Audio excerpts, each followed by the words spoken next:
Welcome back. You guys are all chief financial officers running the business of you. So I'm so glad you guys are here for the Finance Plan's Best Money class ever. Here is an instant replay of what we went over last week in class. So last week, your challenge was to become CFO. We went over three money myths, three ideas that you've got to overcome. One of them is this idea that things will just work itself out with money. We found you have to know where you are now and where you want to go. Your financial statements, I freaking love financial statements. They give you clarity and direction. So I warned you guys, this class will challenge you. So as CFO last week, your challenge was to fill in your balance sheet, statement of cash flow, and monthly income statement. If you didn't have a chance to fill everything in, I highly recommend going back and completing that. They are the foundation for the rest of the class. So today, your challenge is to get out of debt. So just imagine having no monthly debt payments. We're going to go over 8 debt myths that keep you stuck in debt. You'll learn the 3 steps on how to get and stay out of debt, and we'll learn how to increase your revenue and cut your expenses. So I wanted to share with you guys first, confession, my debt story. So I told you guys a little bit. I owed about $35,000 after debt. It was college debt, and I had a car loan. So when I was in college, I did have the standard American view on debt. Just, wasn't really a big deal. It was just kind of there, didn't really think about it. And honestly, I remember back when I was like 18, I was signing the FAFSA papers thinking, oh, financial aid, yay, they're helping me out. A little bit of an airhead moment where I didn't realize I actually had to pay these loans back. And honestly, once I realized how much I owed, I immediately assumed for some reason my parents, oh yeah, they'll pay that back. And I remember my dad just sat me down, had a little talk. He said, Carly, your mother and I, we love you very, very much, but these are your loans. And so quickly got over that and realized, okay, this is my responsibility. So I owed about $12,000, and I had monthly payments of $135 a month for my student loan. And then student loans were the lesser of two evils. The biggest thing was I had a car loan. So like I said last week, I did work my way through school. I did have a crazy summer job. I worked 60, 70, 80 plus hours a week selling security systems, and it was 100% commission. And so my first summer, the sales were so-so. The next summer, I improved. And then the next summer, I became a top sales rep in the company. And the company was an Inc. 500 company. It was one of the fastest 500 growing companies in the nation. And so I was like on top of the world. And after that summer, they actually offered me a car bonus. They gave me money that was going to go monthly towards a car. So there I was, 21, junior in college. Any guess as to what I did? So I did what a lot of people do right when they start making money. Instead of paying off the loans that I had, my student loans, I went out and bought a car. Not just any car, it's incredibly embarrassing. I went out and bought a brand spanking new Mercedes Benz. Crazy, right? My mentality was, hey, I'm a top sales rep. I deserve this. I'm going to be in charge of recruiting other students. I have to have this image of success. And so there I was. I did have a down payment. Although it was a company car bonus, I did still take the loan out in my name. The company was going to pay me about $500 a month. My car payment was $560. I thought, it's a win-win. What could possibly go wrong? And so that was actually in 2007, not long after the company went bankrupt. So I realized real fast that I did not want to just look rich and have fancy things. I wanted to actually really build my future. So like I said, I was studying finance on campus. And then I started just reading anything and everything I could get my hands on about personal finance. And I realized what happened to me happened to most of America. People go from having no money and debt to making money and then just taking out more debt. So like crazy thing, huh? Easily a third or more of your income can just go straight out the door to pay off what you owe, not to mention thousands and thousands of dollars going down the drain to pay the interest. So it is possible to pay off debt. It does not have to be that way. So I know it's crazy though. It's like, how in the world is it just the norm to owe thousands of dollars with no sense of urgency or plan to pay things off? And so we're going to go over first the debt trap. So getting a debt, it doesn't happen overnight. It actually happens very slowly. So typically people will get an education and they take on student loans, and a lot of times when you're on campus, they'll like hand out a credit card and you'll get a free pizza or a t-shirt, and they're like, yeah, go ahead. You got to build your credit. And then before you know it, you owe thousands of dollars with like 18% interest. And then of course, people need a car, so who can cover, $30,000 for a new car? And so there goes hundreds of dollars for a car payment. And then when it comes to getting your first grown-up place, you can go into any furniture store and buy an entire set of furniture with no money, zero interest, right? So why not get the leather couch you've always wanted? So before you know it, again, you're going to work, making money. As soon as you make that money, you pay your debt. And then what happens? Money is tight, you get laid off, you find yourself in the ER, and then you swipe your credit card to cover expenses, and it's just like this downward cycle. So one summary that summarizes spending patterns, this is from Carl Richards. He's the author of a book called Behavior Gap. He illustrates our current spending patterns are expenses. We set our expenses equal to our income plus all available credit. So we spend our expenses equal to what we make plus any possible form of borrowing to immediately get what we want when we want it.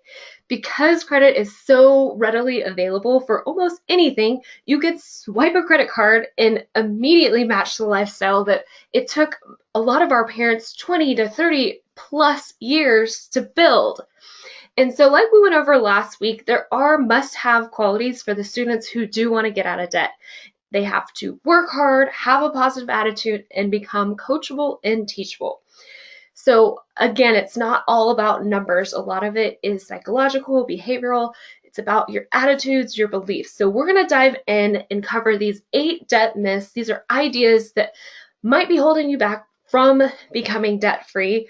So we are going to dive on in. So debt myth number 1.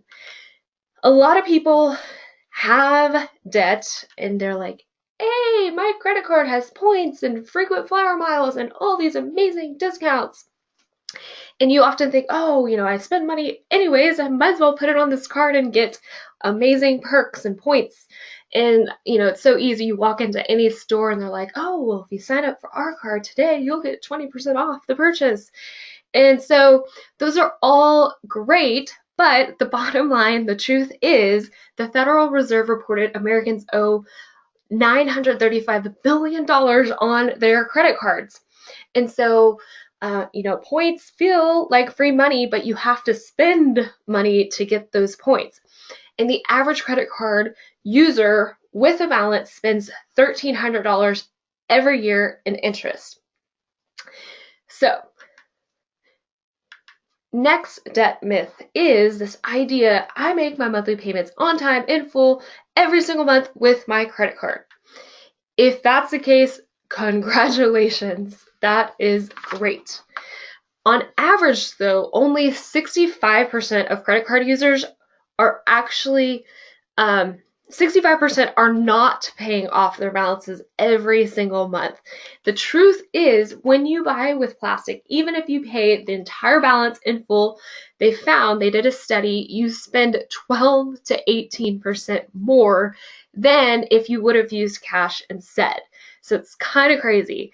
I don't think credit cards are evil. I don't think they're bad. It's just a simple fact that you spend more with credit cards. Again, it was a company, Dun & Bradstreet. They found people spend 12 to 18% more with credit cards. McDonald's reported when they first started accepting credit cards versus just cash, the average transaction went from $4.50 to $7. That's a 47% interest increase. So what happens is people will ask, "Oh, would you like fries with that?" It's so easy just to swipe without processing and thinking like, "Do I actually want fries with that?" No. Um, so that's awesome if you're paying it in full every month, but you are spending about 12 to 18% more. Studies show that. And another thing that you'll want to know is if you do pay on time, you could be stuck in what's called the credit card float. What this is you are paying for this month's expenses with next month's paycheck. And so you're putting all these transactions and then you're paying for them 30 days later when it's due with next month's paycheck. So to see if you're in the credit card float or not, a test is right now, can I pay in full with this paycheck, with what I have in my bank account right now? Can I pay that right now? If not, if you have to wait for the 30 days, you are in the credit card float. So, having credit cards just for the points is not the best thing. So I want you to come up with this foul-proof way to reward yourself other than getting points from your credit card. So reward yourself. So here's what I mean. Instead of saving money by spending to earn points, what if you actually save money and earned interest from your actual savings? So here's an example. Let's say you have an awesome credit card with no annual fee and 3% cash back on every single purchase.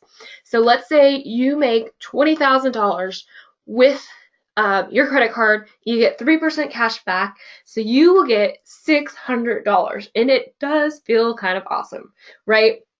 But if you would have used for these day-to-day purchases cash instead, you would save 12% or actually $2,400. So you would have only spent $17,600.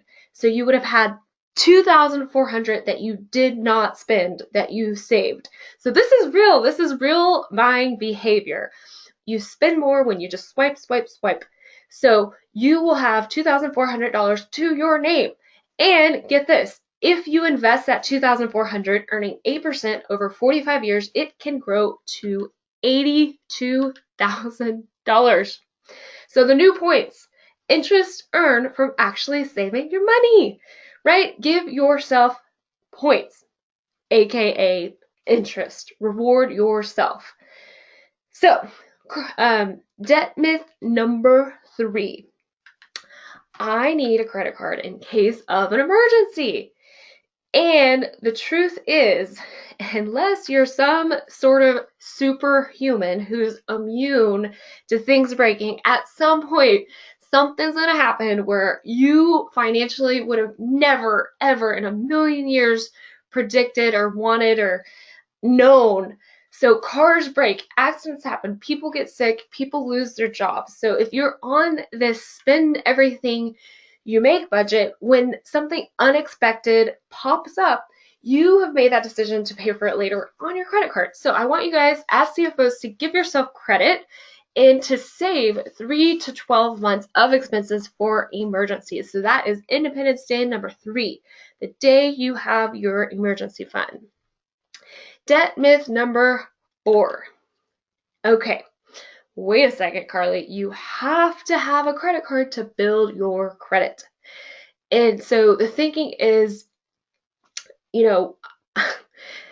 there is a valid reason to get that new laptop on credit or to, have a couch that I'm paying off over the next 60 months because I'm building my credit, right? The truth is, we're going to dive into how credit scores work. And the truth is, bottom line, a credit score is used to determine if you're capable of paying off a loan. So you need a credit score if you need a loan. But isn't that a little circular? To get a credit card, to take out debt, to prove that you can pay it off, aren't most of you here because you're tired of debt and you want to get out of debt? I get it. I know mainstream personal finance advice is just go out. You got to get a credit card, build your credit score. Heck, if you Google credit score, you'll find almost 300 million searches with advice on improving your credit score. And that's about 100 million more than if you would have Googled Jesus. So it's like, why are we culturally worshiping the credit score as a standard milestone of financial success? So we're going to find out what a credit score is, how it's calculated, and you'll kind of see it doesn't matter as much as you think it does. So FICO explained and exposed. So FICO stands for Fair Isaac Corporation. It's the most well-known company that provides software to calculate these credit scores. And so, spoiler alert, credit scores are calculated. They only deal with your debt repayment. That is it. So here's the breakdown. Your score, 35% of it is your payment, your debt payment history. 30% is the amount you owe on your debt. 15% is the length of credit history. 10% is new credit, and then 10% is the type of credit used. So here's the thing. If you right now inherit $1 million, that will have zero impact on your credit score. That will not move the needle at all. So having a high credit score does not paint a clear picture of what is going on financially. It doesn't factor into at all your net worth, your assets, your liabilities, your emergency fund, your income. If you triple your income or whatever, it has no impact on your credit score. It has nothing to do with your monthly budget. It really only shows if you can borrow money and pay it back. So just so you know the range, credit scores do range from 300 to 850. And there is a difference between a no score and a bad credit score. So a bad credit score you'll have is, for example, if you're maxing out your credit cards, you're using the max of your credit limit. If you are missing payments, if you're late on payments, and then of course if you're in collections, you're going to have a bad credit score. However, if you do become debt-free and you stay debt-free, what's going to happen? As the years pass, you'll continually live below your means and only buy things that you can actually afford. Eventually, what will happen is you will have no credit payment history, and your credit score will then be considered like a no score or like a zero. And that, my friends, is a good thing. You'll have your emergency fund, your retirement savings are off to a great start, you have no monthly debt payments. So having a high credit score does not indicate financial success. Now, if you're still like, but Carly, I really, really need a credit score. I'm about to buy a house or this or that, or I just need to have it. There is a process. We're going to go into home buying next week. There is a process. If you don't have a credit score, you can do what's called a manual underwriting. Or I recommend if you're really like, I gotta have the credit score. Okay, well, let's get out of debt.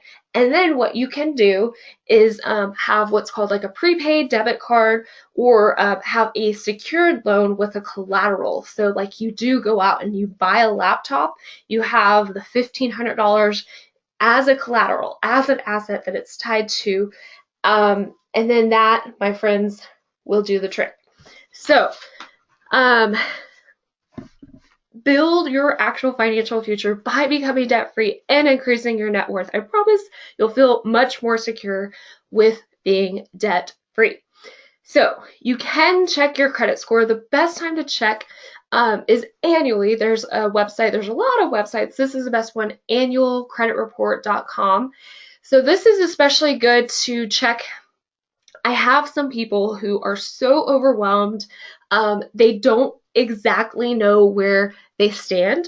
So for example, if you have stopped paying on credit cards or you have things in collections or you're just like, don't really know what the heck is going on, you can check your credit report and you'll see the balance due is reported on your credit report.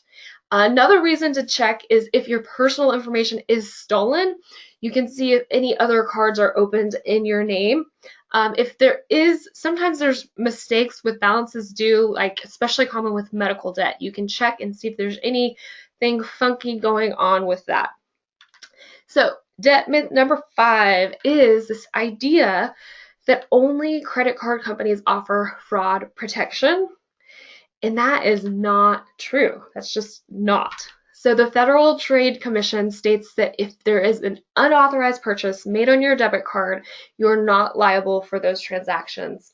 You just have to report it within 60 days. But I promise if your card's stolen, you're going to report it pretty fast. One thing to remember, I know there's so many things to buy online, or things like reserving a hotel, buying a flight, getting a car rental. A lot of times it says fill in your credit card information, but in pretty much all circumstances, you can always use your debit card. So I have personally been a big traveler over my life. I've traveled to about 20 or so countries, and I've never actually had a problem renting a car, reserving a hotel, any of that with my debit card. So these are debt myths. So I hope these ideas don't keep you stuck in debt. The next one is just this idea of like, oh my gosh, 0 down, 0 interest, 1 low monthly payment. Okay, here's the thing. Companies are always going to be in it to make money. They're not giving anything away for free. So 0 down, 0 interest deals are gimmicks. Typically what happens is the interest rate is already worked into the price of what you're buying. So you end up overpaying for the product in and of itself. And then it's a double whammy if you are 1 day late, or if you have the transaction on a card and the card expires, then you're late. Then the remaining payments are then often charged with a ridiculously high interest.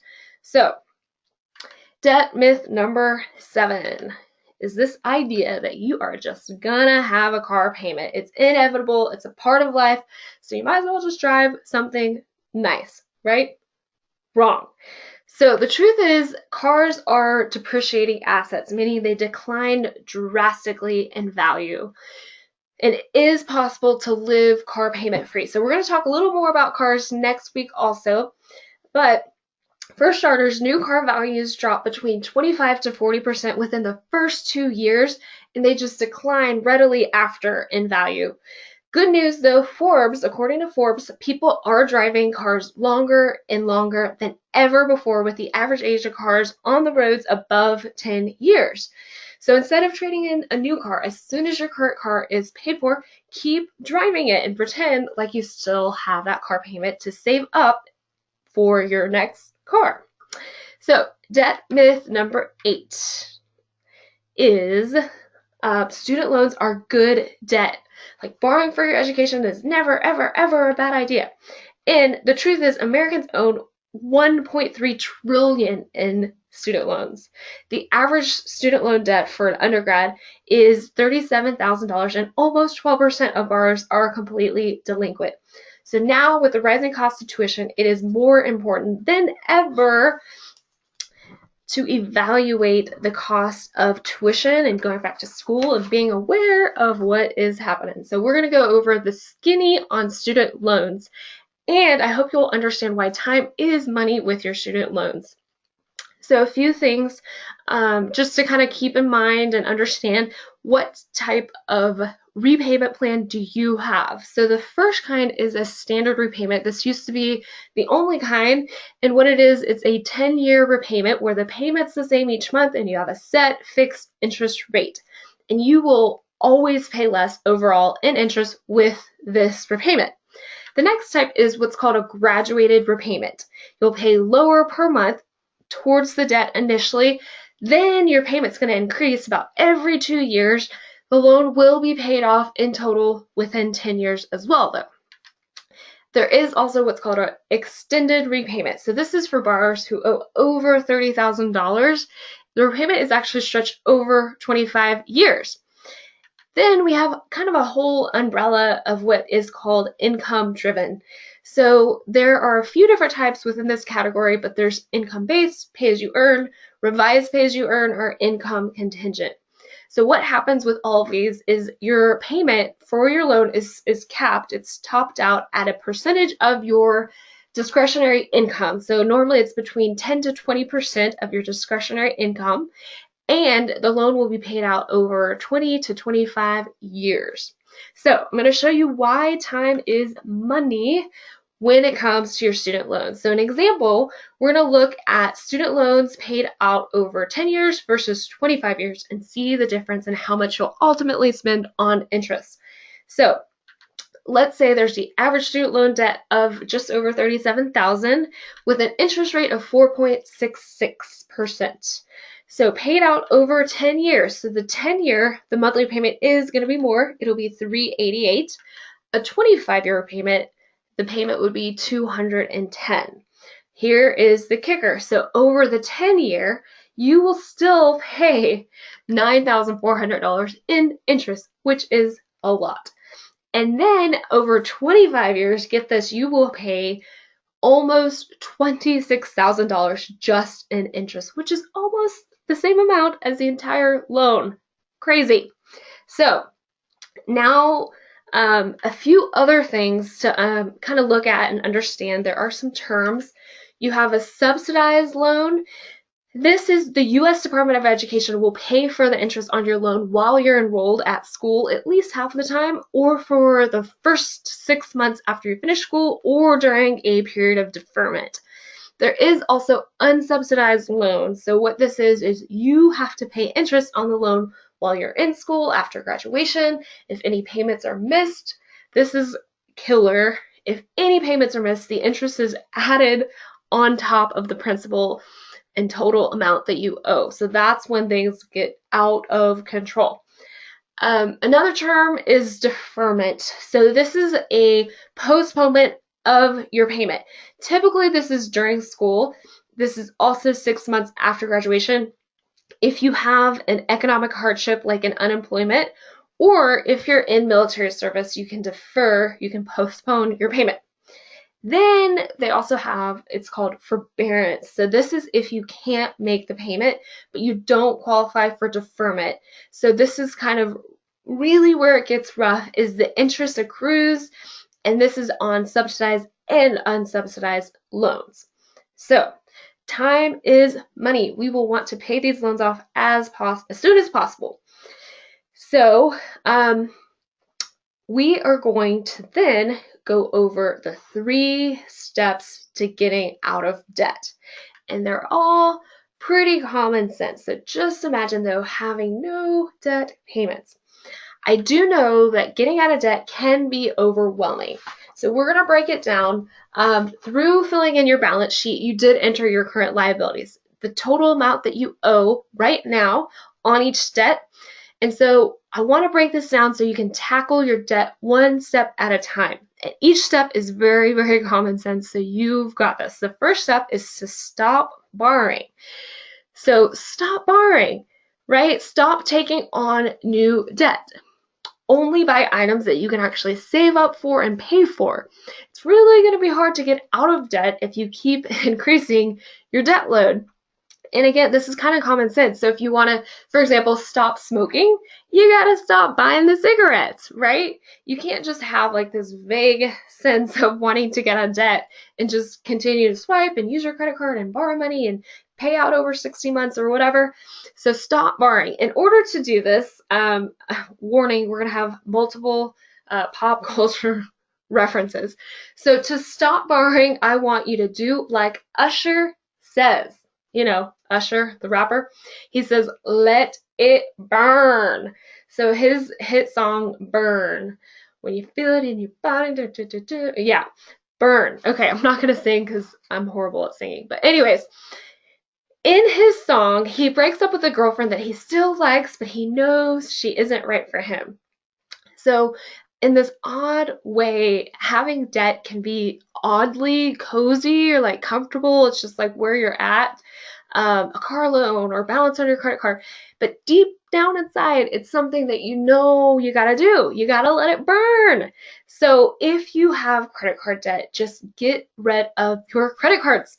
Literally cut the credit cards. You can let it burn.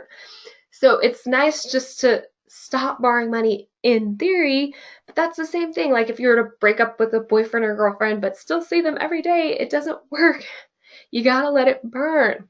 So the quote from Usher's song is, "I feel like this is coming to an end. It's better for me to let it go now than to hold on to hurt you. I gotta let it burn." So break up with your credit card. And I did have a student, and she was a rock star. She was a single mom. She worked full time. She went to school full time. She was hustling, and it was rough. And so I was telling her, okay, if you want to get out of debt, you got to stop borrowing money and get rid of your credit card. And she actually was in class with me, started to cry. She started crying because it is an emotional thing. It's almost like going through an actual breakup. So a lot of times these cards are used like as a crutch. You lean on the credit card for these things in life. So we are going to have to just break up, let it burn. It's going to hurt, but it will be worth it. So the next step is to procrastinate. Now this is good, okay? So procrastination, this is the one thing that comes oh so natural to all of mankind, to know that you gotta do something and just not do it until the very last minute. So this follows up, okay, you're gonna stop borrowing. The next thing, to actually stop borrowing, you're gonna have to procrastinate. Another pop culture reference, you're gonna have to do as Fergie says, if you ain't got no money, take your broke self home. In her song, it's like she's talking about like glamorous, GLAMOROUS, we're flying first class. And then she just goes over and over. She said, if you ain't got no money, take your broke self home. If you ain't got no money, take your broke self home. So genius, right? If you don't have money, go home. What are you doing, right? So at any given point in your life, whether you're a broke college student or even if you're a multi-billionaire, there's always going to be a gazillion things that you want to buy. Maybe you don't even want to buy it. Maybe you legitimately need to buy something. Almost anything can wait. So just because something's broken, something comes up unexpectedly, you don't have to fix it right then and there. Wait. And so throughout the class, I do like keeping in touch with students. And I had one student who sent me an email with a picture. She's like, oh, Carly, I'm procrastinating. So she accidentally set on her sunglasses and broke one of the sides, like the little thing that goes over your ear. And she was still wearing them. And so procrastinate. Like if something breaks and you're on this huge mission to get out of debt, you don't need to go out and buy a $20 to $200 pair of sunglasses that day. Wait, right? Okay, you can do this. Next thing is to become a Spartan. Become a Spartan. So Spartan was this ancient Greek city-state that focused on discipline, endurance, and structure. The 300 Spartans fought against a much larger Persian army. You may have seen the movie 300, where it was Gerard Butler. He played the king, and he's like, Sparta, this is where we fight. Wow! It was like super intense. So you don't get in debt overnight. You aren't going to get out of debt overnight either without a really good fight. So you gotta have discipline, structure, endurance with your money. Like this is where we fight.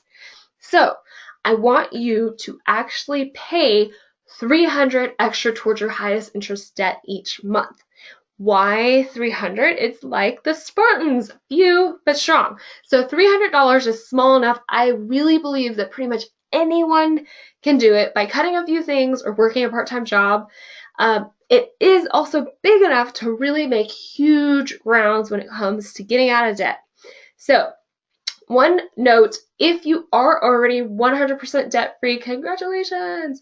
Your extra Spartan amount of 300 or more will then go towards your emergency fund and then your next life purchase, whether it's a home, car, or even like a vacation or something. So pay 300 more towards your highest interest debt. So we're going to want to take a look at your interest rates. And you actually can negotiate your interest rates down. So in your workbook, you'll see there's a word-for-word script that you can use. So what you want to do is, especially if you have high interest rates, is see if you can transfer your balance or find a better deal. So you'll have to get organized and look online and make notes and everything. So the process that I recommend is search online, see what current offers your credit card company is offering for new customers right now, and then see what other companies are offering as far as interest rates. So take a look at the fine print and see if there's any notes with the balance transfers. A lot of times they have like a teaser low rate that can then skyrocket it after a set period of time, like 6 months or a year. You'll want to take note of all of that. Once you got it down, call the credit card company and just let your CFO skills shine through. So you'll say something like this. Hello, I have a credit card with you guys. My current interest rate is 19%. I see online you're offering 0 interest for the first 6 months for new customers, or whatever it is that they're offering. Then you say, since I have been a loyal customer with you guys for 6 years, I would like to get the same offer you're offering to new customers. And they probably will say something like, oh, you can't, your rate is set, or, oh, that's just for new customers. Then what you can say is, well, actually, I received another offer from, and then like use the name of the bank. But before I transfer my credit card to them, I would like to see if you could give me what you're giving new customers, or if you can match their deal. And it is likely they might just say, no, we can't do that. That's not possible. Then what you'll do is just say, alrighty, I'd like to speak to your supervisor. And then speak to the supervisor and repeat again what you said previously. So it is possible. And one thing, if that doesn't work, you can just call again. Most of these companies are so big, you can just speak to different representative, different supervisor, and see if there is someone who will budge. So keep a record again of who you talked to, what was said. If they don't budge, you can actually then transfer your balance to another company with a lower rate. So part of this challenge is to get out of debt. The first thing I want you to do is to use the amazing debt calculator. So it is awesome. So what it'll do, it'll show you exactly when you will be debt free. So I'm going to show you Average Joe's debt calculator. Okay, so here we are on the financial day planner, and what you're going to do is just kind of scroll on over to where it says My Debt Calculator. Then at the top, what you'll see is you will enter the start date. So you can enter today's date, the month, day, and the year, and then you have here the debt, the name, you'll enter the name of each debt, the balance, the total amount of what you owe right now, and then you'll have over here your interest rate. Hopefully you can negotiate some of those down. And then your monthly payment. So you'll fill these in and you'll see the total debt for Average Joe is just under $40,000. His regular monthly payments are $889. And then he's going to put in an extra Spartan amount of $300. So you'll see each month he'll pay the total minimum plus that extra Spartan amount of $300. So it'll be $1189 each month. So the coolest thing about this is there is a repayment schedule. So it has a month-by-month repayment schedule. And what it does is it will automatically map out the fastest way for you to pay out your debt. So what it will do is you'll pay the extra Spartan amount to the highest interest debt, which in this case is 16%. So his credit card B. So you'll see here, this is the month. And so it assumes that you will start this the following month, and you have your extra Spartan amount, and it'll line out the debts, and it'll automatically put that extra Spartan amount to the highest interest debt, and then you'll pay the monthly payments on the other debt payments. Then you'll see the next month he actually will pay off in full his credit card B, and then it'll split and go to the next highest interest debt and then the minimums. So once that debt is paid, you keep taking that old debt minimum plus the extra Spartan amount to go towards the next highest interest debt, so on and so forth until you are debt free. When you're debt free, you email me and let me know. So you'll keep scrolling on down, and then you'll see exactly when you can be debt free. So here it's exactly 36 months for average Joe. He will pay the last one to his student loans, and that will be it. So then you'll see the following months it's NA, not applicable, because you will have your debt paid off. So with this debt calculator, I want you guys to have a deadline. So it's easier to make sacrifices if you have the set end in sight. So this shows average Joe will pay everything off within 36 months. What you can do is enter varying Spartan amounts to see what's possible. Like, what happens if I pay $500 extra per month or $1,000? I've had people who pay $1,500, sometimes even $2,000 or more towards their debt each month. Very structured, very disciplined, very intense. So you'll almost want to see, like, what is it that I would need to do to pay this off within 36 months. The rest of this challenge we'll figure out, like, oh, how are we actually going to make this happen? But for now, just look at the numbers. And I know there are people with master's, advanced degrees who often have like 6-figure debt load. And now we're talking about excluding a mortgage, okay? People still have 6-figure debt loads, excluding a mortgage. And so for those people, in theory, if you have a master's or MBA or, you know, law degree, whatever, in theory, you should have a higher income to support that. So you should be able to pay extra, more than the $300 towards your debt. However, if you do have that 6-figure debt load, try and push then to pay within 60 months or less. Okay? Okay, so that was your debt calculator. From the first challenge, you found out where you stand now with your financial statements. We did go over the independence days. Those are milestones or checkpoints in your financial life. It's your step 1, 2, 3, 4 with money. It's your roadmap. It's the map to get you focused, to get you organized. So I'm going to just plow through, as a reminder, those independence days. So the first financial independence day is the day that you start saving 10% of your pay. And some of you guys may already be doing that. So if that's the case, awesome job. If not, that's something that this week we'll look at setting up and allocating that amount. So when paying off debt, of the 10% you're setting aside, put 5 towards a starter emergency fund like liquid cash savings, and then the other 5% towards retirement long-term investing. Then Independence Day number 2 is the day that you are debt-free, where you don't owe anyone anything.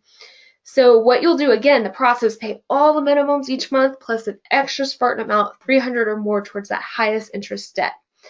So once you're debt free, like I said, you email me, let me know. I'll give you a high five via email. And so once you're debt free, start saving all 10% towards your retirement account. And then I want you to do a process that I call turn a liability into an asset. So your debt was once a liability. It's what you owed. It was a burden. It was an obligation. Now that is an asset. You own that money.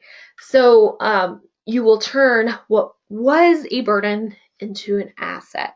So you'll take what you were paying towards your debt plus that extra Spartan amount into an asset to have a complete emergency fund for Independence Day number 3, the day you have 3 to 12 months of expenses in the bank for a rainy day.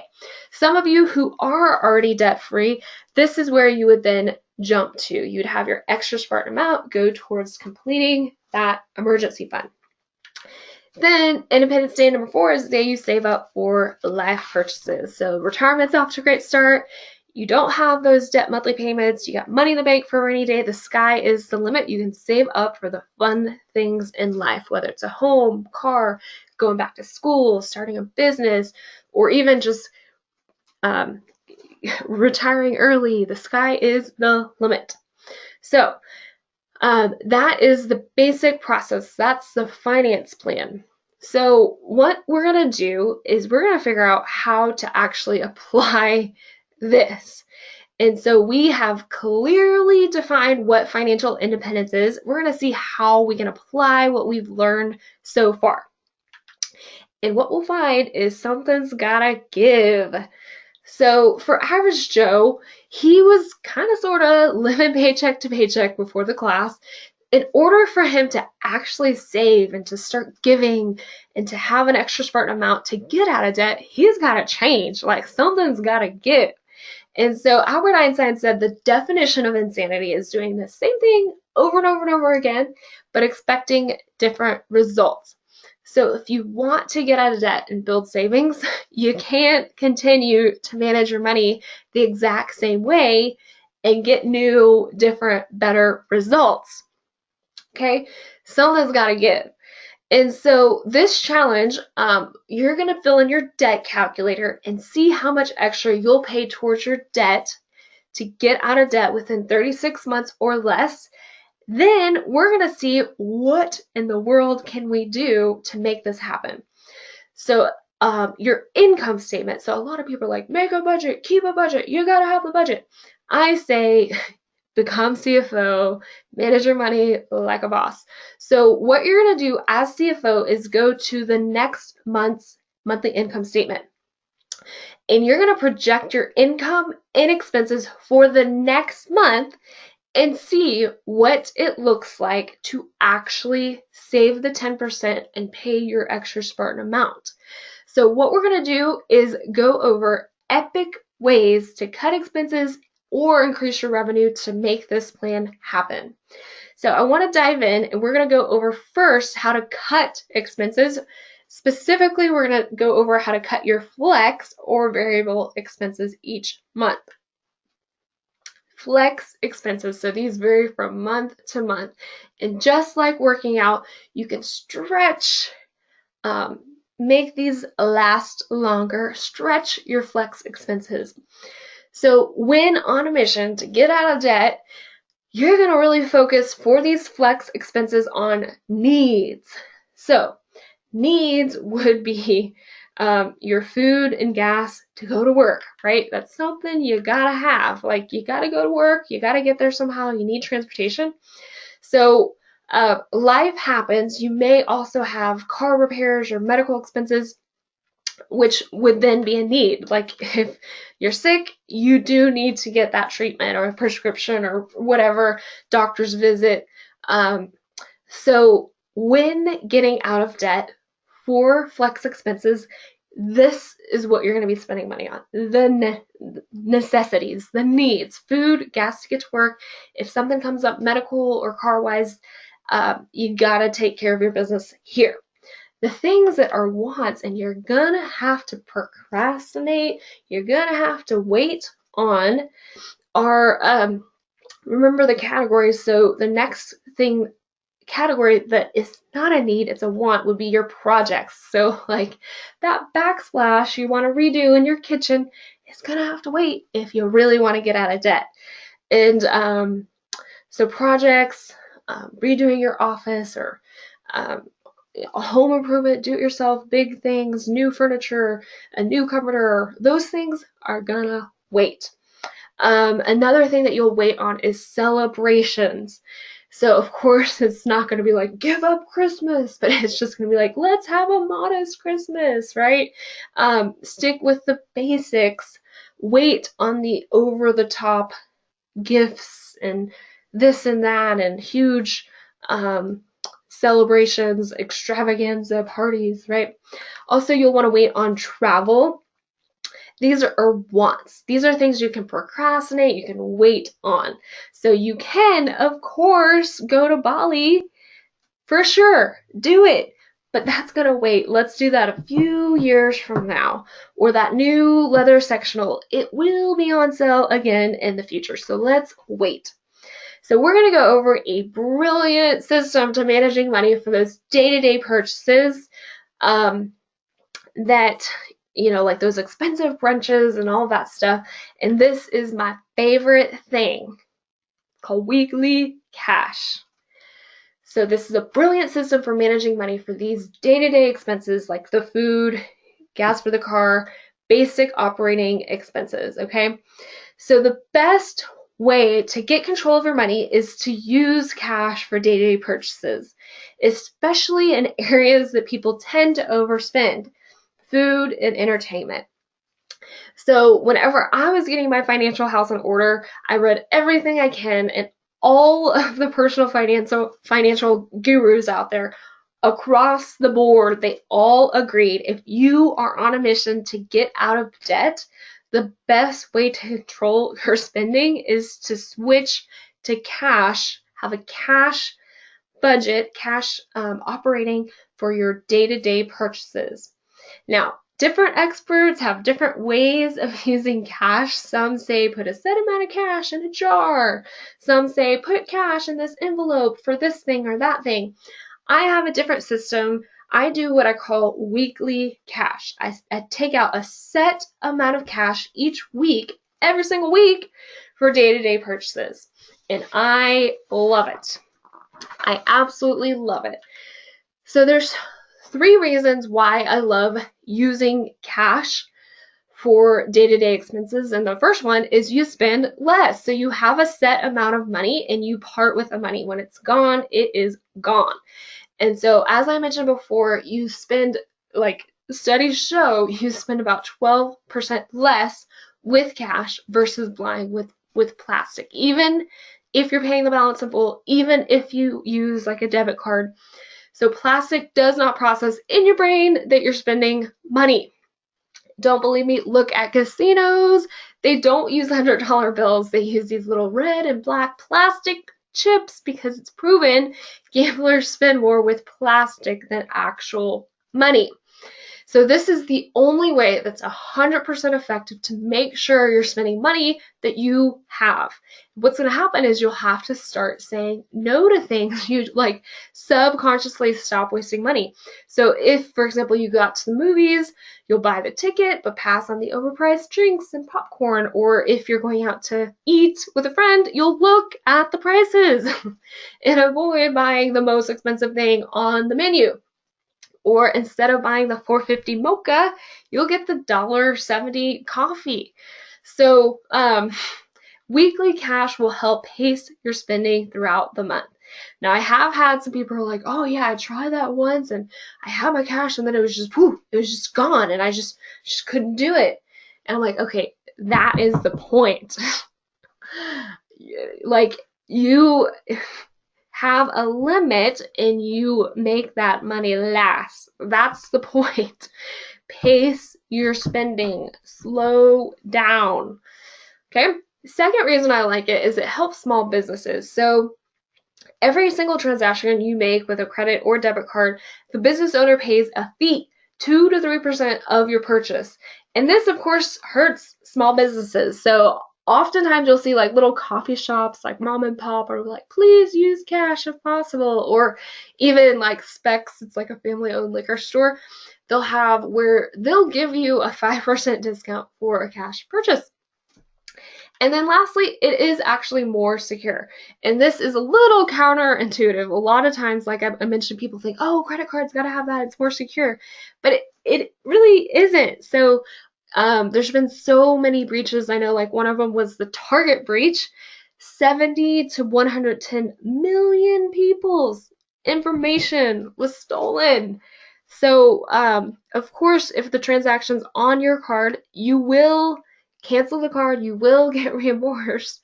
But what's happening is identity theft. Your identity can be stolen. Name, information is used to then open up new credit cards or new lines of credit, which is just a hot mess. So if you have just a small amount of cash in your wallet, definitely more secure versus multiple transactions a day and a month with your identity and all that. So weekly cash, it's a brilliant system, and I say it is too legit to quit. So too legit to quit. So yeah, I am a child of the 80s. MC Hammer was right. There are some things in life that are just too legit to quit.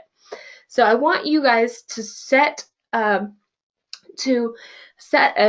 amount to take out of cash for your day-to-day expenses for 21 days. So they say it takes 21 days to form a habit. So you'll do this. This is a 3-week cash challenge. So 3 weeks, take out a set amount for day-to-day purchases, and when it's gone, it is gone.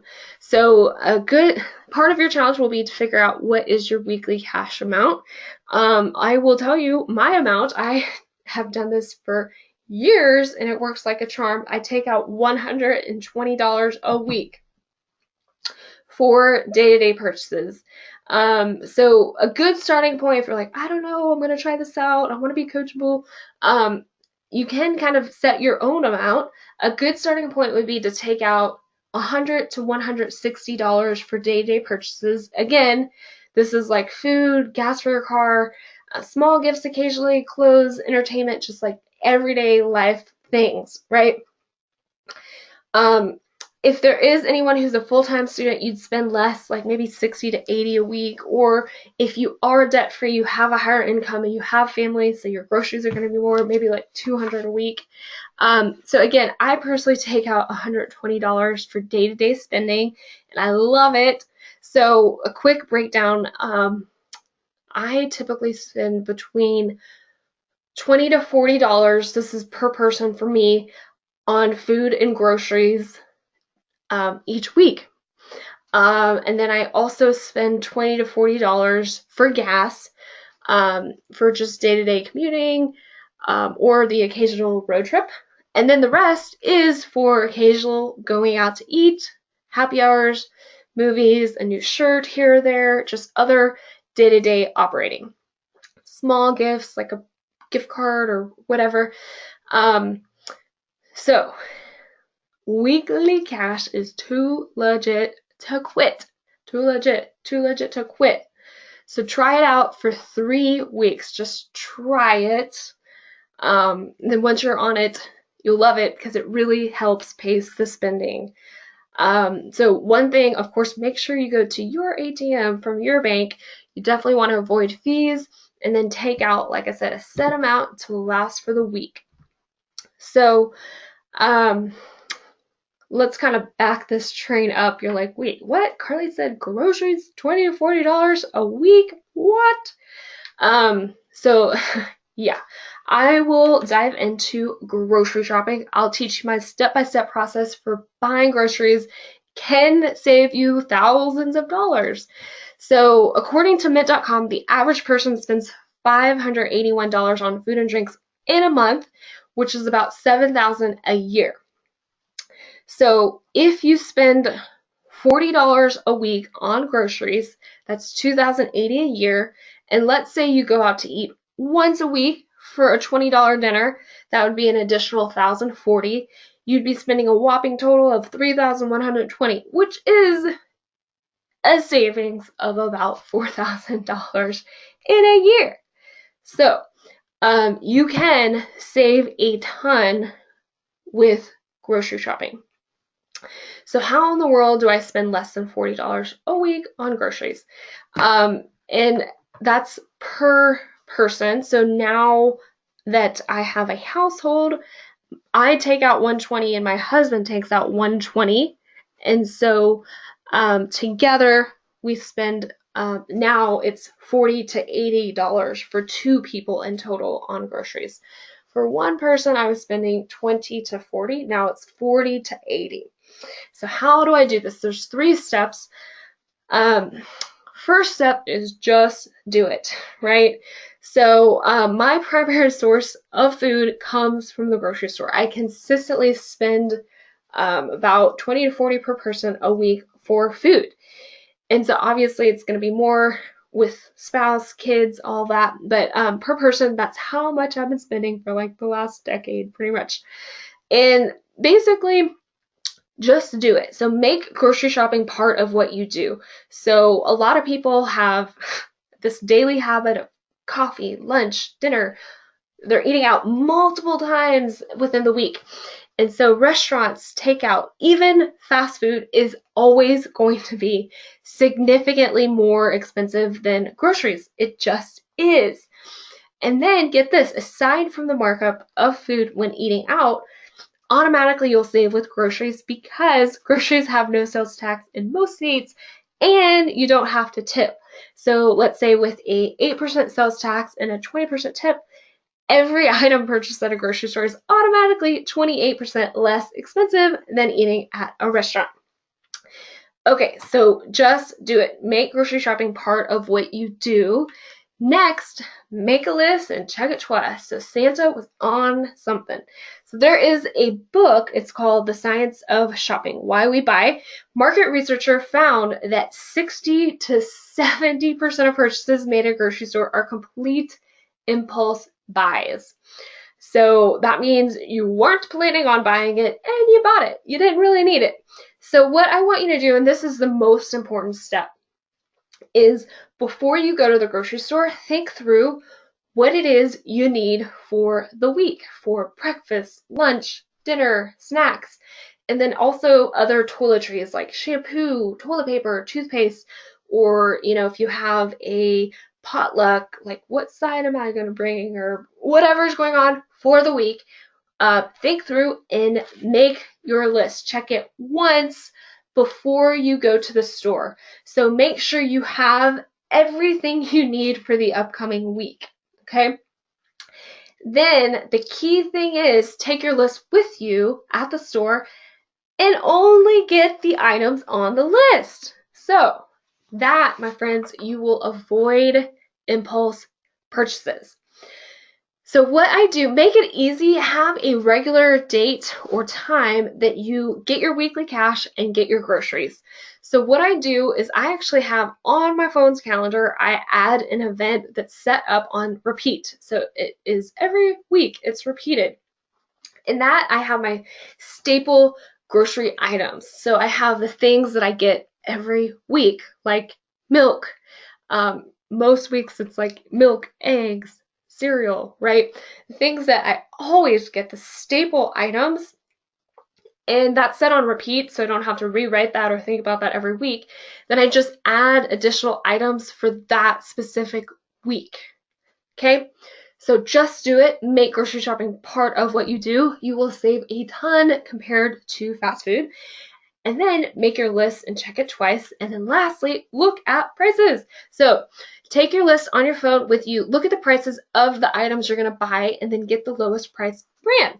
So I know there's a ton of buzz about couponing and extreme and blah, blah, blah. And I know I like coupons here and there, but just a practical, easy to use implement tip is just pause and look at prices when you're shopping. So the difference in pricing, here's an example of leading versus off brand. So leading brand of a 24-ounce spaghetti sauce is $7.88. Off brand of the same size, 24 ounce, is $1.68. Another example, leading brand of 8 ounces salad dressing, $4.29. Off brand, same size, $1.36. So pause, look at prices. Typically you can save $1 or so on each item. And luckily, I love H-E-B. H-E-B has really good store brand items. Taste amazing. So one thing I know, if you're not used to shopping, grocery shopping, you eat out all the time, it's going to be a little bit of a hard process. So I want you to have 2 tech guys inspire you on what to eat. First thing, we're going to talk about Michael Dell. So Michael Dell revolutionized the tech industry with what's called just-in-time inventory. It's a way to manage inventory. So what he did, computers were actually built to order versus pre-made sitting in factories. And this just-in-time inventory resulted in cost savings with less products sitting on the shelves unused. Or becoming obsolete as new technologies came. So learn from Michael Dell, get just-in-time inventory. What I mean by that, only buy what you need for the week, nothing really more, nothing less. What I found is if you buy ahead for a couple weeks, you'll see a lot of items going bad and throwing things out.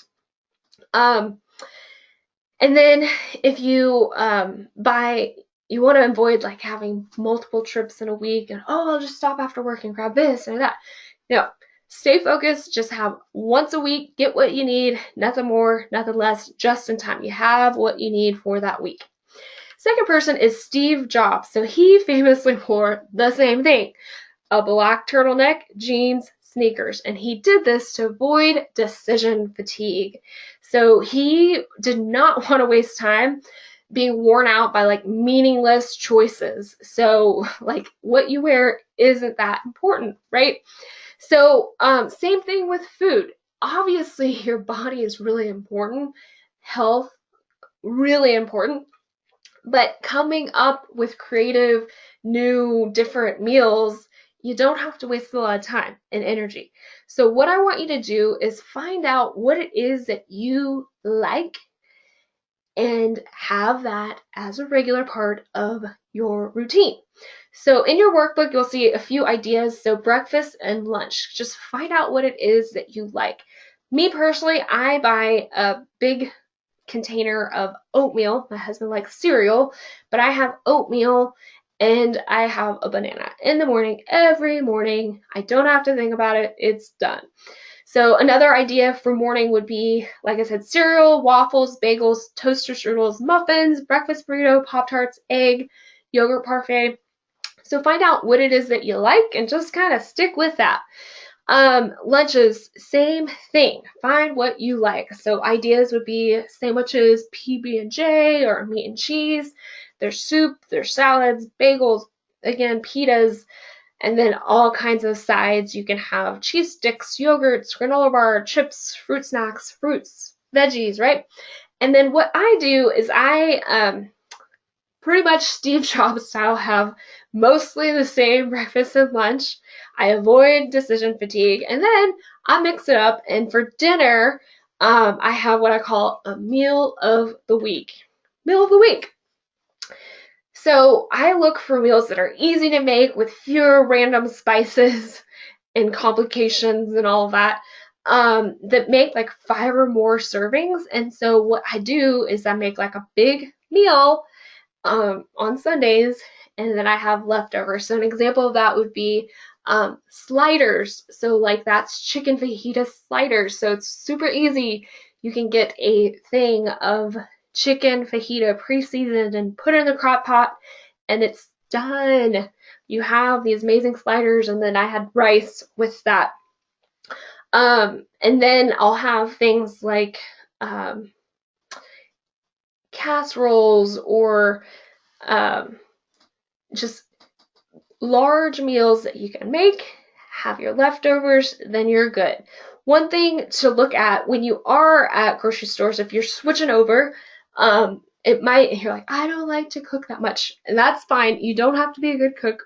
Look for easy meals. One thing is, if you do go for those individually wrapped dinners, pre-made meals are going to be more expensive than if you just made like an easy dish or easy casserole. Another way that I save is I drink water, filtered from a faucet with one of those like Brita pitchers things. Juices, sodas, and then especially alcohol can add up quite a bit. So I save drinking for social purposes primarily, and don't really get too much more than milk at the grocery store. So when it comes to eating out, think moderation. So it's not really practical to say, guys, never ever go to a restaurant. Not practical, okay?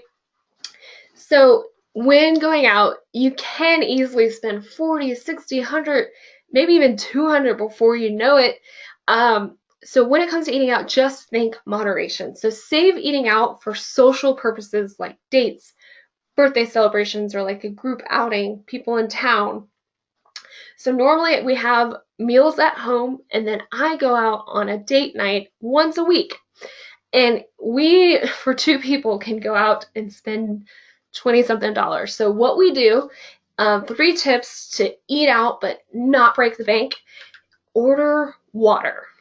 So it's free, it's healthy.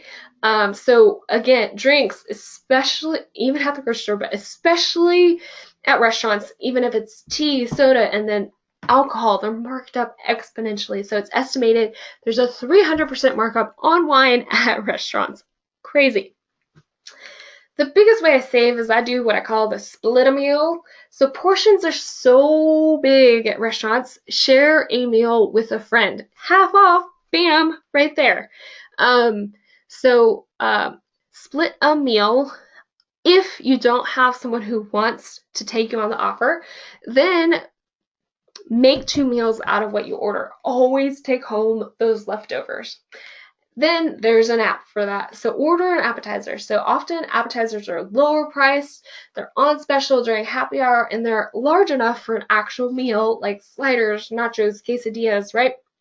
Another thing you could order is an item a la carte, like an enchilada versus the plate, that kind of thing. So that is how, as CFO, to get out of debt, you're going to have to, something's going to have to give. So that's how to cut your flex expenses.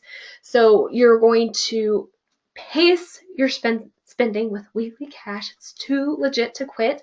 And then procrastinate, wait on some of those larger flex expenses like redoing your backsplash or going to Bali or trips and things like that. So now we're going to talk about how to cut your fixed expenses. And this is actually my favorite. I call them one and done. One and done. So take some time to lower your reoccurring fixed expenses. It's awesome because you do the work up front and then you continually get savings. So wait, with flex expenses, wait on these large purchases like projects and things around the house. Take that set amount of money out for day-to-day purchases. And then with these fixed expenses, like your rent, your insurance, your services, go through line by line and see what you can cut and save. So you want to save the most where you spend the most. Housing. A rule of thumb, again, is to keep your rent or mortgage less than 25% of your take-home pay. So save the most where you spend the most. So if your housing is 30 to 40% of your take-home, you can definitely save in this area. So we're going to dive into how to spend less on housing. So first thing is very simple. Roommates. Everything is less per month. Your rent, your utilities, your cable, your internet. So if your rent or mortgage is killing you, you can actually make changes right now. So for example, if you have a lease, you can actually oftentimes get a sublease, find someone to take over the remaining term of your lease, and then look for a new lower cost place to share, to cut on your utilities, cable, all of that, right? So get a sublease, find yourself a new place that's lower cost. Or on the flip side, if you already bought a house, I highly recommend renting out a room. Very easily, minimum you could get $800 plus per month. And then also, instead of having a solid roommate, you could have occasionally rent out your house on weekends with sites like Airbnb, HomeAway. So save with having people live in your space. Second thing, location. So less central is going to be less expensive. Of course, you want to live in a safe neighborhood, but if you are living in the trendiest part of town, you're going to be paying for it. So you can find nice amenities, floor plans, perks outside of the hottest neighborhoods. Next, find a deal. So rent a room in a house that is all-inclusive with utilities, internet, cable, or I'm a fan of looking for a good apartment locator. So you can say up front, this is the max I'm going to pay. Find me what's out there. And they can do all the research for you for any apartments that are offering deals or like first month free or specials, right? Okay, so save where you spend the most, and then we're going to go over 5 ways you can actually even live for free. As a warning, these are kind of out there. And this is one of the areas you're going to be like, I don't want to do this. But if you are in a situation where you're in a crunch, you need some changes, something's got to give, this is what you can do to live for free. And so I thought of this instead of nowadays, there's like this movement of like crowdfunding where people are like sending out requests and emails to your network for money just to receive money, asking for donations, whether it's for school or this or that or medical, whatever. There's this crowdfunding movement going on. So instead of sending out an email looking for money, send out an email to your network, friends, family, coworkers, almost for like a barter system. Send out an email looking for use of a spare room in exchange for doing household chores. Okay, here's what I mean. There's 5 ways to do this, 5 different scenarios. First is elderly care. So I realized this a few years ago. I was living in an apartment. I had a neighbor. She was 91 years old. She was awesome. She didn't have any health issues. Her living alone, though, however, was a major stress to her family, just being there by herself. So she was living in a 2-bedroom apartment. She actually paid someone just to drive her, to get her groceries, to do her cleaning, to take her to doctor's appointments. So it really doesn't make sense to have one generation feeling incredibly stretched to pay off debt with expensive rent, and then another generation of elderly people who have an extra room and can benefit greatly from just having you there. So again, set up almost like a barter system. Live with them in exchange for doing their household chores, like groceries. That's something you would do anyways, right? Cleaning, also something hopefully you would do anyways. So that's an option. Second thing is look for long-term house sitting. So if you expect to spend $1,000 a month for rent, that's what's going to happen. If you expect to find really, really low-cost housing, that is what's going to happen. So this, a friend of mine, she worked for a nonprofit, had a very low salary. She had to find low-cost living arrangement. She asked from friends of friends of friends. She actually found someone who is semi-retired in their 50s who had a paid-for condo and was going to do the Peace Corps for 2 years. So this lady needed someone to care for her cat. So she didn't want to leave her property vacant. So my friend was able to live in this condo completely for free for 2 years to take care of the property and watch the cat. So look for long-term house sitting opportunities. This works with people who are retired, people who travel, military families who get transferred. They don't want to sell their house, or there are people that have multiple properties. Third way to live for free is the obvious way. Live with your parents. And this is kind of a trend. 32% of 18 to 34-year-olds are living at home. If you are going back to school for a master's or undergrad, for masters, Forbes said that 54% of students live at home to make school more affordable. So another thing is if your work requires you to be in a location that your mom and dad are not, think through extended family or family friends. So aunts, uncles, siblings, cousins, family friends, if you find someone with an extra room. And then lastly is childcare. So if you have a flexible work schedule and there's a family with a spare room that's in need of like after school childcare or just constant babysitting on the weekends or whatever, this would be a really good fit.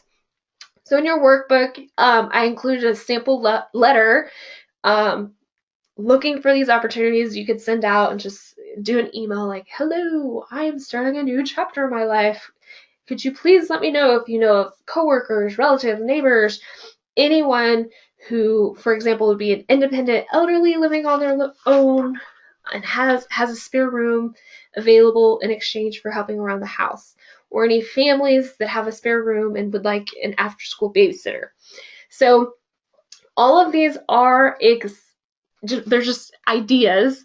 And in all of these cases, even if you pitched in like $200 for utilities and internet, you still would save a ton. So that, again, one and done. Look for ways to continually save money. The next, we're going to kind of go through line by line other areas. So some of these are kind of common, basic, but utilities like your electricity, gas, water. So especially electricity, so keep your thermostat closer to the temperature outside. So during fall and spring, in some locations, you can actually completely keep the thermostat off.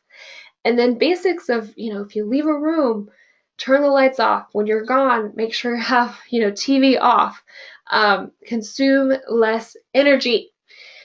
Next thing, insurance. So there are commercials, they're like 15 minutes could save. So it's true. So call around, look online, check your rates. There are discounts for bundling all of your insurances with one company. Another option is just increase your deductible to lower your monthly payment. So touch base on that. For your services, like with cable, you can actually cut completely. So other options would be to have an antenna. So for about $10, you can get basic networks for free. You can stream shows on the network websites like ABC, NBC, CBS.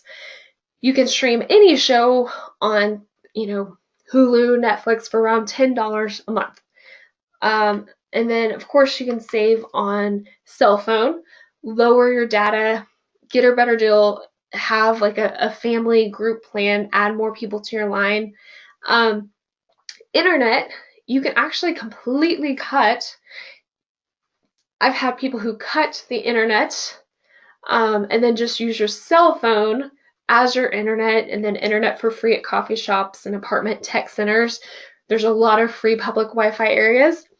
Another option is you could switch to a mobile hotspot on your cell phone plan. So instead of having a separate internet, you use your phone as a device for internet. Another service you can save is gym, working out. So work out by running outside for free, or use your apartment gym.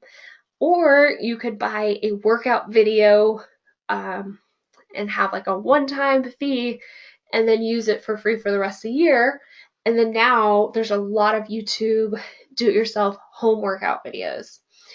So I have completed 4 marathons, and I've actually never paid for a personal trainer. I do-it-yourself workouts. I find the training schedules online and I do it.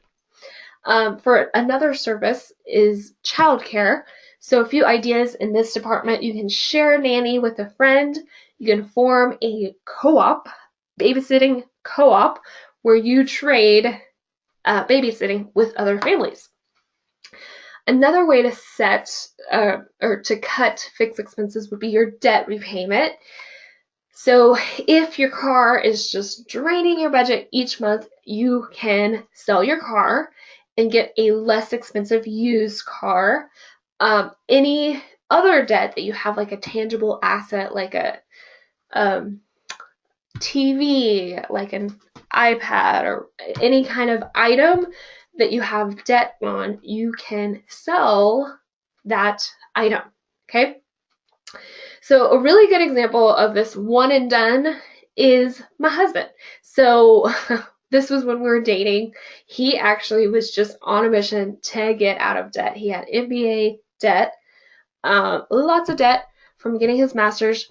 And so he went through line by line, and it really added up. So my husband, what he did initially when we were dating, he was living downtown in a 1-bedroom apartment and was also spending about $120 on cable and internet. So he completely cut the cable and internet. He actually has no cable. And then he kind of had double internet because the company he works for pays for internet. And then he canceled. He had OnStar. He had a newspaper subscription. Years ago, he had a car accident and his insurance like skyrocketed. He actually he called to get discounts since there had been some time that had passed from that accident. He was spending $60 at a gym, and now he runs outside, and we bought some weights that he can use ongoing. So all in all, he moved from a 1 bedroom to a 2 bedroom that's just as nice but not as central. Saved $315 there. So all in all, he saved $625, which is $7,500 a year. It's been like 3 years later. That's almost $23,000. So it's one and done. You do work up front and then you continually get the savings. And so our motto can kind of be like Walmart: save money, live better. So when you make these changes, quality of life can actually be better when you're spending less. So he went from a 1 bedroom to a 2 bedroom.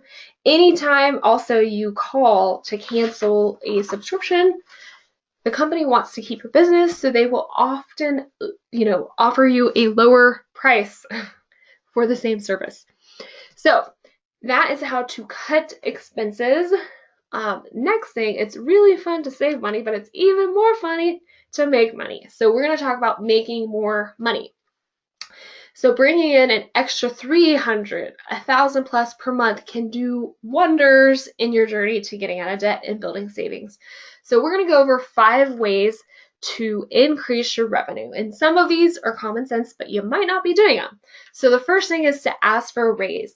So the best time to do this is if you have an annual review with your boss. What you'll want to do is be able to pinpoint to show what you specifically have achieved, how you've exceeded your goals, use specific numbers, how your performance is impacting the company.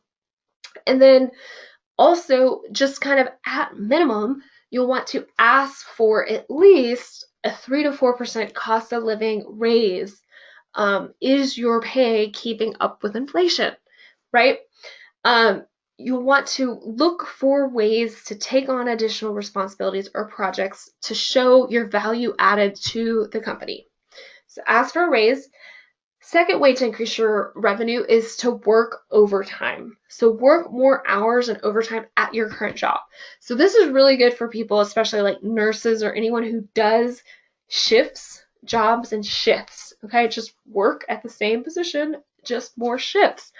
So many industries, especially if you work like a later shift or night shift, just that alone, working the not best hours, will increase your pay. And then one thing that people don't always think of, if you feel like things are tight, your pay is low, look at how many hours you are working per week. So the problem might not be your pay, it might be because you're working part-time hours. So are you working a normal 40 hours a week? If not, then just start working more, right? Then, this is also an obvious one, but sometimes people need that push. Find a better paying job. So you might be putting in the time, you might be hustling, you might be working really long hours, nonstop, but you're working hard and not smart. So now is a really good time to look for new career opportunities. So in your workbook, you'll find there's a link with the 40 highest paying jobs you can get without a degree. Some don't even require associate's degrees, some do. But look for fields that are in demand with competitive pay and that you're naturally inclined to, you're naturally gifted or skilled or interested in. And then another way to increase revenue is to sell stuff. So challenge yourself. I think pretty much everyone with the internet can go through and clear some stuff out, get 500 or more just from selling things you don't need. So most people have lying around laptops, computers, games, cameras, cell phones, tablets, right? You can sell online. So I have a list in the workbook, all the online, well, not all, but a few of the online sites that you can sell. There's, Craigslist, Facebook Marketplace. There's sites like OfferUp, kind of like a garage sale, but online. And then, of course, you can have in person. You could go to yard sales, pawn shops, consignment stores. So sell stuff. Um, Instead of also selling items that you own, you can make crafts to sell on sites like Etsy or sell with established companies as an independent contractor. There's knives, there's makeup, there's skincare, right? There's so much out there that you can just go for and sell and do. My favorite is just the classic side hustle. So the average person spends 5 hours a day watching TV. 5 hours. So instead of watching TV, do something productive with your time. Bring in an income on the side. So there are two ways that I think of side hustles. One, as a flex time job. Two, as an interesting job.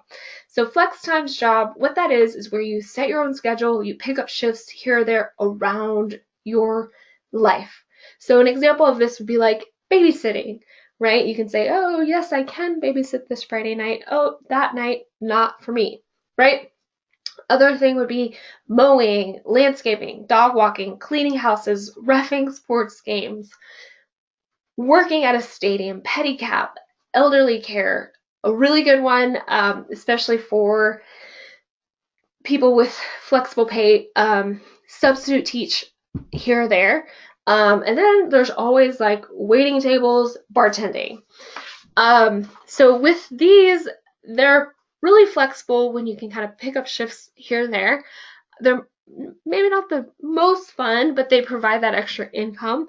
So for example, a babysitter can earn $10 to $16 an hour. Referees can earn like $20 or more per game. So another way to bring in an extra income with a side hustle is what I call an interesting job. And this is where I recommend people starting is figuring out, what do you love doing? What is something that you're passionate about and you're already spending time now doing, and then just find a way to get paid doing that, what is already a part of your schedule. So if you are going to be hustling, getting out of debt, really getting intense, that Spartan mentality, you'll want to find something fun that you'll enjoy doing and gain from this experience. So for example, if you like working out, take on a job at a gym. If you like baking, work at a bakery. If you like kayaking, work at a kayak rental store, right? So in the workbook, I actually have 75, a link. Someone else came up with this list, but there's 75 plus ways to make an extra income. And then 19 side jobs that pay more than $20 an hour. Okay? So,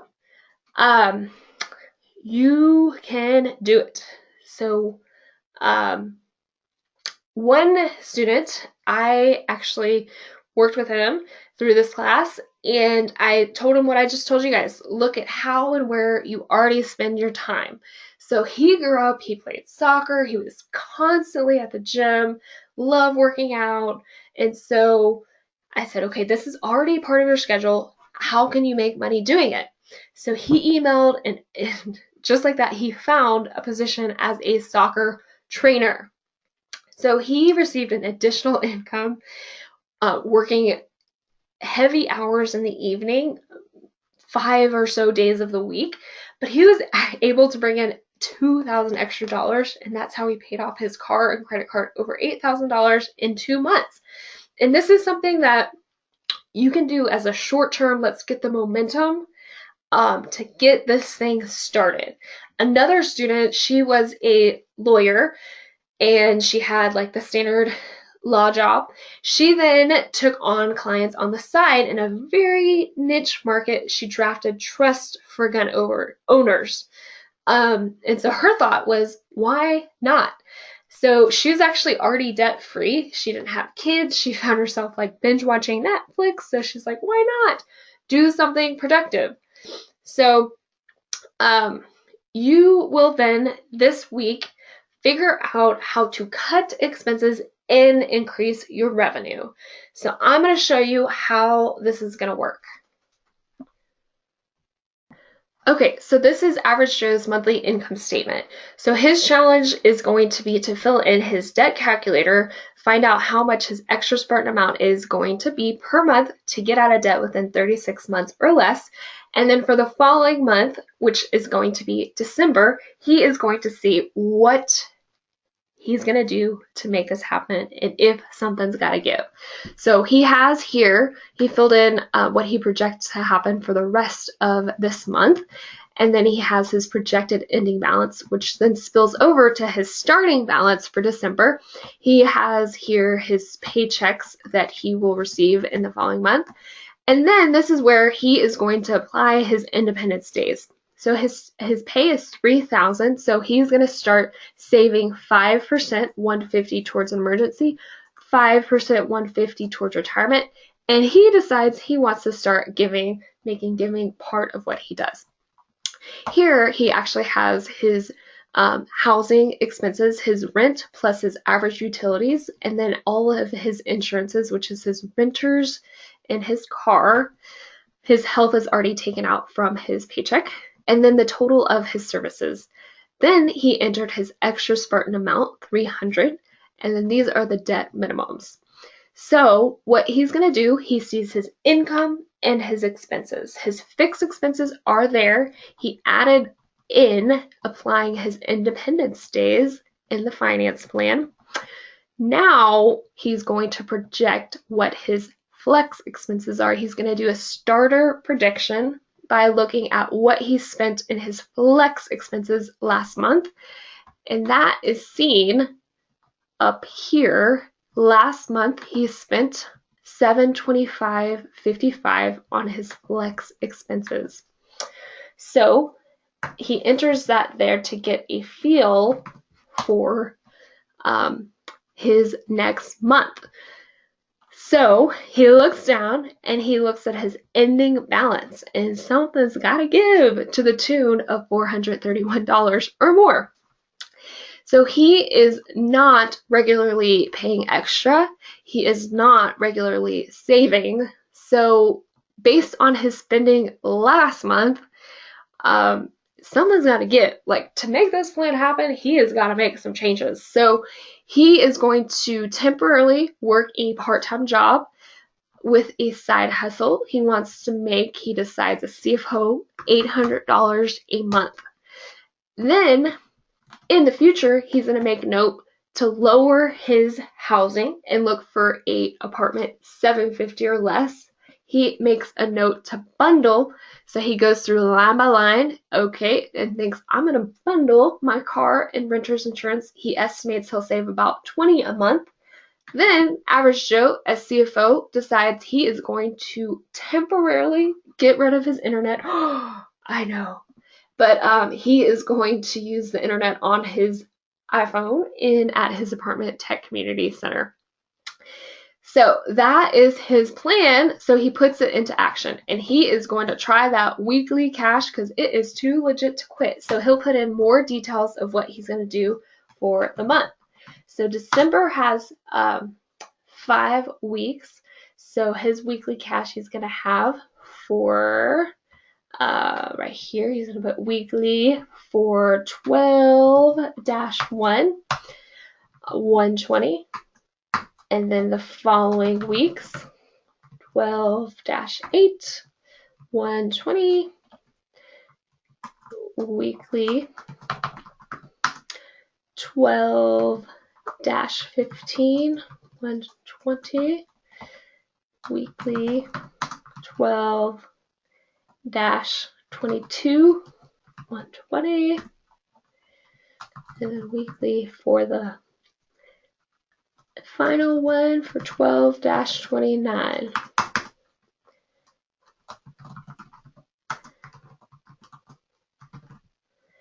Okay, and then it is Christmas, so he makes a note. He's going to finish buying Christmas cards and gifts. So his Christmas is going to be an extra flex expense that he's going to limit and do $175.